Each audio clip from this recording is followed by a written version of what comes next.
Dall'inizio della prossima settimana a Musile di Piave la salma del piccolo Arian, morto a 10 mesi durante una vacanza in Turchia. Una gara di solidarietà partita dopo la tragedia ha permesso il rimpatrio della famiglia. Lutto cittadino a Roncade il giorno del funerale del piccolo Carlo, 6 anni, morto annegato a Cavallino Tre Porti. Alle esequie è presente anche una rappresentanza dell'amministrazione comunale veneziana. Grave incidente nel pomeriggio nel tratto maledetto della 4 a San Stino. Centauro di 35 anni perde il controllo della moto, cade e viene investito da un furgone in fin di vita. Denunciata per lesioni la minorenne che ha coltellato l'ex fidanzatino 17enne di Ceggia. Ieri sera a Salgareda nel Trevigiano, sullo sfondo la diffusione di alcune foto intime. A Venezia Ferragosto rinforzato in materia di sicurezza con operativi 160 agenti della polizia locale schierati lungo le spiagge e in città e in laguna. A Ferragosto previsto traffico con assalto alle vie del mare, contro esito con picco di 185.000 veicoli con code e rallentamenti in A4 per il rientro dal Friuli e Slovenia. Esordio stagionale in Serie B del Venezia al Penzo per la sfida di Coppa Italia. Sabato arriva il Mantova, in palio il passaggio al turno successivo. Buonasera, ben ritrovati dalla redazione di Venezia. Dunque l'avete sentito, questi titoli in primo piano. La cronaca rientrerà entro l'inizio della settimana prossima. Musile di Piave la salma del piccolo Arian, morto a 10 mesi durante una vacanza in Turchia. Una gara di solidarietà partita dopo la tragedia ha permesso il rimpatrio della famiglia. È stato il cuore di un'intera comunità a muovere le pratiche e coprire le spese per riportare a casa a Musile di Piave il piccolo Arian Roman, il bimbo di appena 10 mesi morto il 13 agosto in Turchia durante una vacanza con la mamma Roxana, il papà Bogdan e il fratellino maggiore di 6 anni, mentre si trovava nella località balneare di Lara in Antalya. Pare che ci fossero dei rallentamenti proprio dovuti al consolato turco nella predisposizione del passaporto mortuario. Stamattina ho sentito anche con l'anagrafe mia e anche con quella di San Donà, perché la famiglia era proveniente da San Donà, quindi hanno probabilmente sentito anche quell'altra anagrafe e la situazione è in via di risoluzione, quindi il bambino non potrà rientrare questa sera con i genitori e con l'altro fratellino, ma mi dicono che alla volta di lunedì, martedì dovrebbero riuscire a rimpatriarlo. Sindaco, lei ha sentito proprio poche ore fa la mamma che si trova ancora in Turchia. Sì, l'ho sentita ieri sera quando ho preso la notizia, appunto mi hanno avvisato che era successa questa tragedia e la famiglia aveva delle difficoltà per la predisposizione delle pratiche necessarie al rimpatrio della salma e quindi ho chiamato la mamma del bambino innanzitutto per portargli il cordoglio e le condoglianze della comunità musilense a cui loro appartenevano e anche per cercare di essere d'aiuto in questa circostanza. Arian, grandi occhi azzurri e un sorriso che si apriva sul mondo. Il suo cuoricino ha smesso di battere dopo un malore improvviso.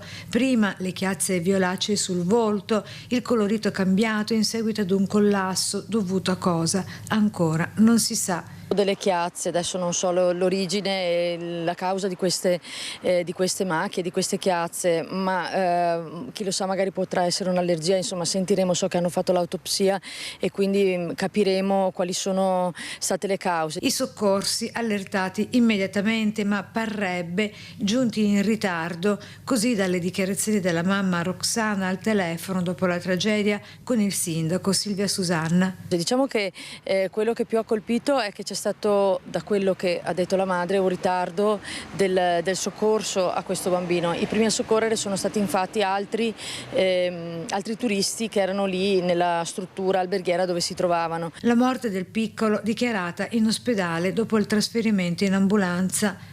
Ora Musile, con la comunità di San Donà, dove la famiglia risiedeva fino a pochi mesi fa, attende in silenzio il ritorno di Arian per l'ultimo saluto che le comunità daranno a quel piccolo grande sorriso spezzato troppo presto.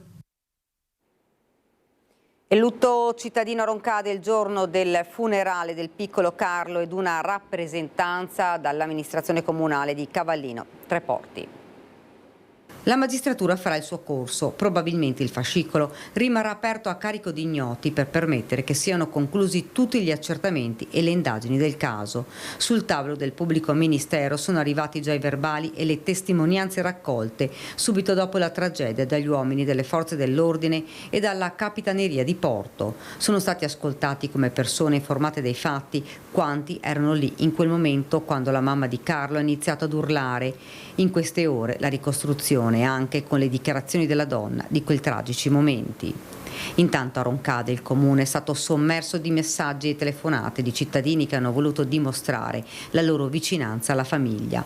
Il sindaco nelle scorse ore è andato a casa di mamma Dana per portare il sostegno dell'amministrazione comunale.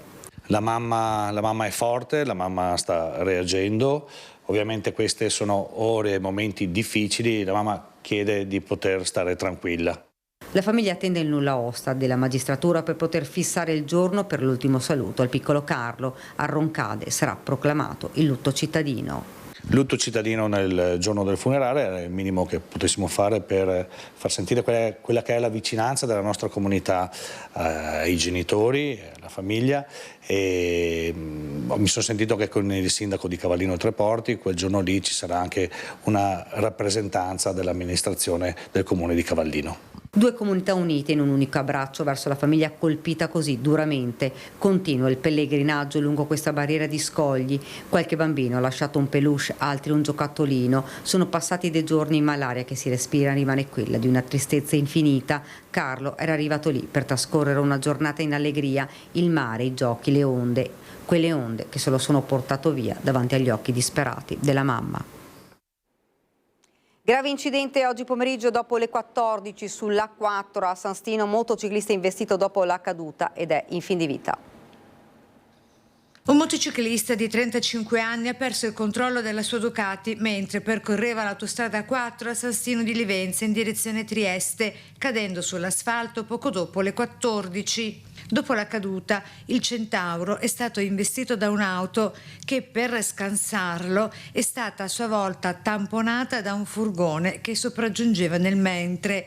Subito sul posto sono intervenuti i soccorsi con il motociclista e li trasportato in ospedale a Mestre. Ferito anche il conducente dell'auto, soccorso e trasferito per le cure del caso, ma parrebbe non in modo grave. Lungo la barriera, traffico rallentato anche in seguito ad un secondo incidente con il conducente di un furgone schiantatosi contro la barriera di Portogruaro per cause da definirsi. Fortunatamente in questa circostanza non si sono registrati feriti gravi. Lo scorso 10 agosto Alberto Trentini ha trascorso in carcere lontano dai genitori senza nemmeno poter mettersi in contatto con loro. Il suo 46esimo compleanno, l'inviato ufficiale del nostro governo è però al lavoro in silenzio per preparare presto una nuova missione.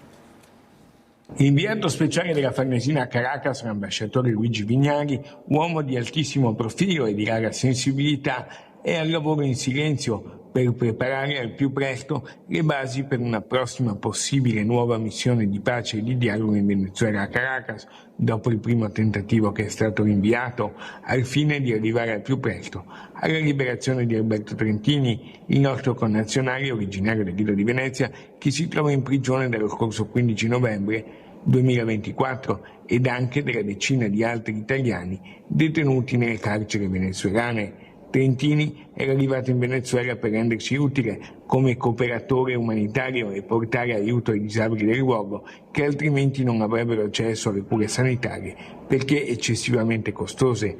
Alberto ha trascorso in carcere lo scorso 10 agosto il suo 46esimo compleanno, il più triste e più difficile, senza nemmeno poter sentire al telefono per un attimo i genitori, e a Ferragosto saranno esattamente 9 mesi di detenzione. Per il suo compleanno gli amici, ma anche numerosi scrittori volti noti della cultura e del panorama italiano, hanno preparato per lui un video di auguri che non ha ancora potuto vedere, ma che troverà quando potrà fare ritorno a casa. Anche il delegato del sindaco dell'isola, Alessandro Scarpamarta, ha rinnovato il suo appello e quello di Venezia per l'immediata liberazione di Alberto. Auguri di buon compleanno ad Alberto Trentini, che purtroppo è ancora detenuto in Venezuela, ingiustamente detenuto, perché Alberto stava semplicemente facendo volontariato, stava cercando di aiutare i più deboli e quindi ci auguriamo tutti che al più presto torni a casa dalla sua famiglia. Venezia da più parti continua a far sentire la sua voce per l'immediata liberazione del nostro connazionale. Parte anche una preghiera da Venezia perché Alberto torni al più presto a casa dai suoi genitori e dai suoi amici. Buon compleanno Alberto! Ed ora parliamo dell'aggressione di Salgareda denunciata per lesioni personali. La minorenne che ieri sera ha coltellato l'ex fidanzatino 17enne residente a Ceggia. Sullo sfondo sembra confermata la diffusione di alcune foto intime. Vorrei che veramente carabinieri e magistratura vadano a fondo della situazione. Se questa ragazzina è stata aiutata da qualcuno, che si venga a sapere chi è stato, cosa è successo. Spero che il ragazzo stia meglio ovviamente e che parli, soprattutto dica quello che è successo, che venga fuori la verità. Ecco, questo è importante. Chiede si faccia chiarezza il prima possibile Andrea Favaretto, sindaco di una comunità preoccupata e sconvolta per l'aggressione che si è consumata nel piccolo parco pubblico di Via Soldati, dove una ragazza minorenne residente in zona ha coltellato l'ex fidanzatino 17enne di Ceggia nel Veneziano, entrambi di origini nordafricane. Il ragazzo è ufficialmente fuori pericolo dopo attimi di spavento e il trasporto d'urgenza con elicottero al Cafoncello se la caverà in 2 settimane o poco più, mentre lei ora è accusata di lesioni personali, seppure in stato di libertà, con i carabinieri che stanno procedendo accanto alla procura dei minori. Quanto al movente, la ragazzina avrebbe reagito alla diffusione di alcune sue foto intime da parte del 17enne, scatti proibiti che non dovevano essere divulgati. Anche per questo non si possono escludere ulteriori conseguenze legali. Siamo molto preoccupati per questi ragazzi che risolvono le loro questioni in modo così cruento e violento e addirittura con il pericolo anche di poter uccidere qualcuno. Ecco. Resta da capire se i due si fossero dati appuntamento o se ci sia stata una sorta di spedizione punitiva con la ragazza supportata da qualche amico o conoscente dei complici. Insomma, quello che è certo è che i 2 ragazzini non fossero soli. Le nostre telecamere poco dopo l'aggressione hanno catturato un confronto accesissimo tra giovanissimi davanti il municipio, a pochi passi proprio da Via Soldati. Si parla di carabinieri e di una sedia scagliata. Non avevamo ragione noi perché lei ha fatto la sedia. Insomma, c'è un mosaico da ricostruire. Anche per questo si stanno ascoltando possibili testimoni. Un ulteriore aiuto potrebbe arrivare dalla videosorveglianza pubblica e privata presente nel cuore di Salgareda. Intanto dal sindaco parte un appello più in generale. Abbiamo bisogno di grande collaborazione da parte delle famiglie, i genitori che siano molto presenti, che aiutino questi ragazzi. Posso far saltare un bel Il Comune di Villorba ha deciso di assegnare un riconoscimento al medico sociale del Villorba Rugby Pierpaolo Serena e ai giocatori Alvise Bavaresco e Dennis Silva per aver evitato gravi conseguenze ad una bambina di appena 16 giorni in pericolo di vita sulla spiaggia di Cortellazzo a Jesolo, un'azione che testimonia come lo spirito di squadra, la lucidità e il senso di responsabilità civile possano manifestarsi con forza anche fuori dal campo da gioco, dicono dal Comune. Per questo il sindaco Francesco Soligo conferirà a medico e rugbisti un riconoscimento ufficiale al merito durante il prossimo Consiglio Comunale. A nome di tutta la comunità esprimo sentito grazie a questi veri e propri eroi, ha concluso il primo cittadino.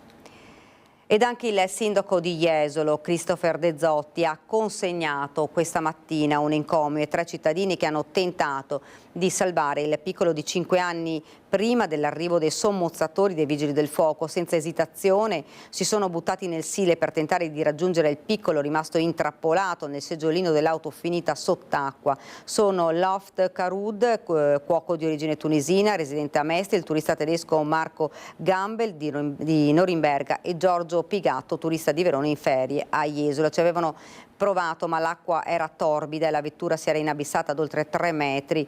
Quando sono arrivati i vigili del fuoco di Jesolo, i 3 hanno indicato il punto esatto in cui si trovava. Il piccolo è stato poi recuperato dai vigili del fuoco e rianimato e portato a Padova, dove si trova in gravi condizioni. Il Comune di Venezia con la polizia locale per Ferragosto schierano quasi 200 agenti per la sicurezza lungo tutto il territorio. Sicurezza, Ferragosto rinforzato di 160 agenti operativi con il supporto di 800 telecamere schierati tra spiagge, strade in città e la laguna di Venezia.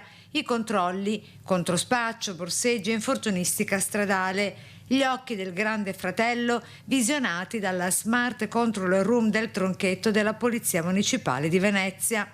Oggi il corpo della Polizia Locale conta 475 agenti e a breve saranno implementati con altri 50 agenti dell'ultimo concorso pubblico. Il vicecomandante della Polizia Locale di Venezia, Gianni Franzoi, a illustrare come avvengono i controlli ricordando le specialità coperte dal corpo. Di tutti i servizi, quindi la sicurezza urbana, polizia alle attività produttive, polizia alla navigazione, controlli territoriali.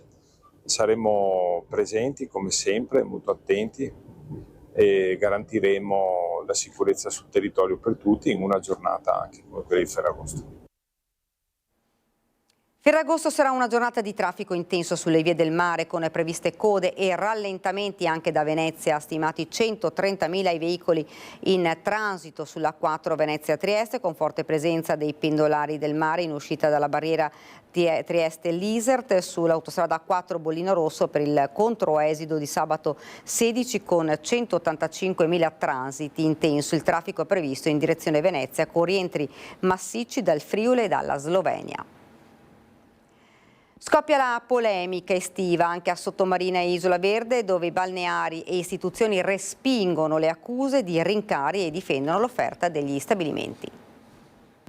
Scoppia anche in Veneto la polemica sul caro ombrellone. Molti turisti giornalieri e pendolari del weekend scelgono la spiaggia libera, spinti dai prezzi considerati troppo alti. Il sindaco di Chioggia, Mauro Armelao, minimizza: il problema non riguarda Sottomarina e Isola Verde. Durante la settimana c'è sicuramente minor presenza, ma non così drammatica come è stata dipinta. Sottomarina e Isola Verde, io sento gli imprenditori che comunque sono contenti di stanno lavorando bene, è arrivata anche nuova gente che non era mai stata nella nostra città, quindi io ho riscontri nettamente contrari rispetto all'allarme che era stato lanciato. Per i titolari degli stabilimenti il calo si è acuito in particolar modo solo a luglio, dichiara Gianni Moretto, presidente dell'associazione Gebis Chioggia Sottomarina. Abbiamo avuto, tanto per fare un po' l'andamento della stagione, un maggio che ha avuto percentuali anche a doppie cifre positivo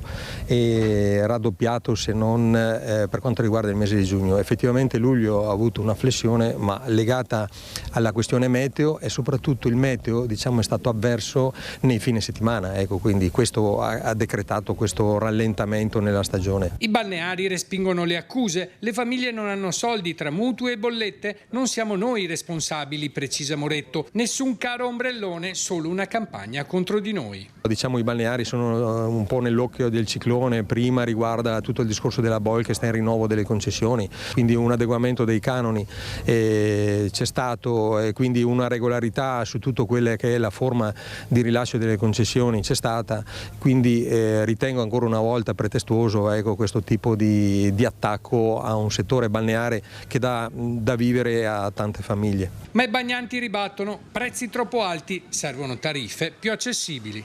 Ci sono prezzi troppo alti? Ma alti, non ci possiamo mica permettere un stipendio solo su una famiglia, ma alti. Non veniamo più in spiaggia libera per dire no, se costerebbe meno. I gestori ricordano che l'offerta è varia e adatta a tutte le tasche. È ovvio che non si deve guardare al costo finale, per carità, ma si deve pensare anche che un imprenditore ha comunque dei costi di gestione, del personale, delle attrezzature e quindi è tutto rapportato a quelli che sono i costi reali poi che l'imprenditore balneare deve sostenere. Ed ora parliamo della festa dell'Assunta a Malamocco con l'inaugurazione della pala restaurata. Maria è come un faro, è come la speranza certa della nostra risurrezione. Ecco, quindi auguro a tutti non buon Ferragosto, ma buona solennità dell'Assunta, la vera speranza per ogni uomo. La giornata di Ferragosto chiude l'estate alle sue radici profonde nella solennità dell'Assunzione di Maria in cielo, una sorta di Pasqua estiva. A Venezia sono dedicate alla Vergine Assunta in cielo, tra le altre la Basilica a Torcello e la chiesa arciprestale di Malamocco al Lido di Venezia. Proprio il parroco di Malamocco, Monsignor Cesare Zanusso, ci introduce in questa festa che per la Chiesa Cristiana Cattolica rappresenta una delle solennità più importanti. Viene anche chiamata la Pasqua d'estate, perché Maria è il frutto, il primo frutto della redenzione del suo figlio. A Malamocco ci sarà anche domani un'inaugurazione speciale. Viene inaugurato, vero, la pala ribaltabile del 1400 che proprio immortala questo mistero, celebra e dice che Maria, essendo la madre di Gesù, vero, non ha conosciuto la corruzione del sepolcro. Lei era la tutta santa e ha dato, vero, il Natale a Gesù. E quindi è la prima che gode di questo frutto del suo amore che poi viene donato a ciascuno di noi. Siamo allo sport. Sabato alle 18, primo impegno della stagione 2025-2026 per gli arancione-roverdi guidati da Giovanni Stroppa. Inizia la stagione 2025-26 per il Venezia Football Club, guidato in panchina da Giovanni Stroppa. Sabato, a una settimana esatta dall'inizio del campionato di Serie B, allo stadio Pierluigi Penso di Sant'Elena arriva il Mantova nel primo turno della Coppa Italia Frecciarossa. Partita impegnativa per gli arancione-roverdi e secca ad eliminazione diretta per proseguire nel torneo. La squadra, come noto, è ancora un cantiere aperto anche per il mercato e per diversi infortuni. Così il mister Giovanni Stroppa nel canale ufficiale del Venezia Football Club fa il punto. Vorrei dire bene, ma purtroppo non nel modo più positivo, visto il periodo, per il mercato, per i vari acciacchi. Detto questo, saremo pronti per la partita, non saremo assolutamente al 100%, ma la squadra mi piace per come si allena, per il sacrificio, per la condizione atletica che oggi è sicuramente precaria. Vediamo se a livello di idee, a livello di stare in campo, a livello di equilibri, riusciamo a fare una partita di livello, ma sicuramente siamo molto ma molto indietro rispetto a quello che potrebbe essere il percorso reale di questa squadra. Mister Stroppa elogia il Mantova. Tenendo conto poi del periodo che io ho in mano la squadra, del periodo che Possanzini ha in mano la squadra, sicuramente ha un vantaggio non di poco conto.